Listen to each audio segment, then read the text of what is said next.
एक व्यक्ति, एक वोट और एक मूल्य, ये सिद्धांत हमारे लोकतंत्र की नींव में जो हमारी संविधान सभा ने तय किया था, वो सिद्धांत के स्पिरिट को यहां पर लागू किया गया।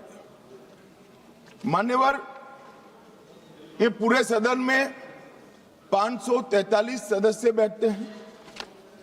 किसी की सीट में वोटर्स की संख्या 39 लाख है, किसी की 60,000, और ढेर सारी सीटें ऐसी हैं जो 70 के दशक में फ्रीज हो गए, तब से लेकर आज तक इतनी बड़ी हो गई है कि सांसद अपने मतदाता को अपना मुंह भी नहीं दिखा सकता, क्योंकि इतनी बड़ी आबादी को वो कैसे संभाल पाए।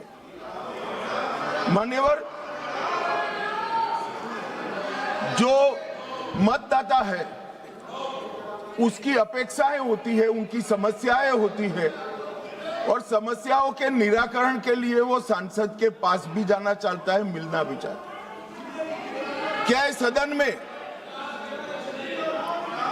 जो विरोध करते हैं उसमें से कोई मुझे समझा सकता है कि जिस सांसद के कॉन्स्टिट्यूएंसी में 39 लाख वोटर हो, वो किस प्रकार से अपनी सांसद की जिम्मेदारी का निर्वहन करेगा?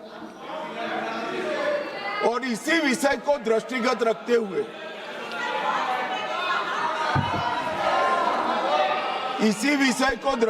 रखते हुए हमारे संविधान में समय समय पर परिसीमन का प्रावधान किया गया है,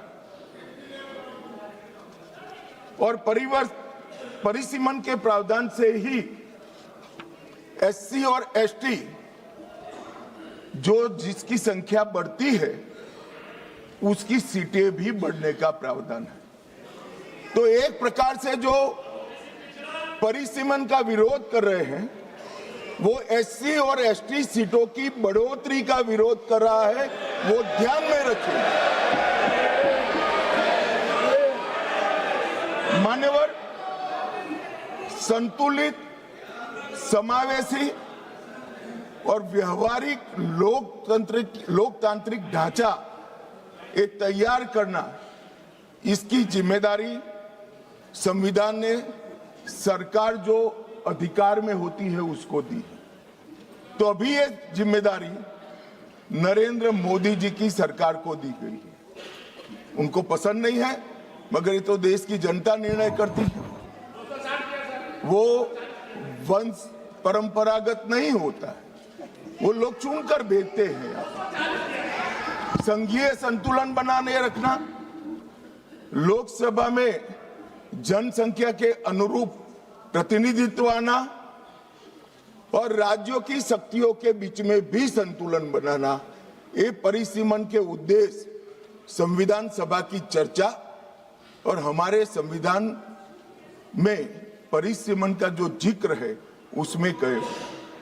इसके साथ साथ नए भूगोल, प्रशासनिक वास्तविकताओं और शहरीकरण और रोड, रास्ते, रेल से बढ़ी हुई कनेक्टिविटी और नए जिले, ये सबका संज्ञान परिसीमन में लेना होता है, क्योंकि ये सारी चीजें सांसद को अपनी ड्यूटी का निर्वहन करने के लिए बहुत जरूरी है। मान्यवर, संविधान के अनुच्छेद 81, 82 और 170 इसके अंदर ये सारे सिद्धांतों को समाहित किया गया है, और उसी के निर्वहन के लिए नरेंद्र मोदी जी के नेतृत्व में सरकार ये संवैधानिक सुधार लेकर आई। महिला सशक्तिकरण, समान प्रतिनिधित्व और संतुलित संघीय ढांचे का निर्माण करने की जिम्मेदारी के निर्वहन से ही आए। मान्यवर,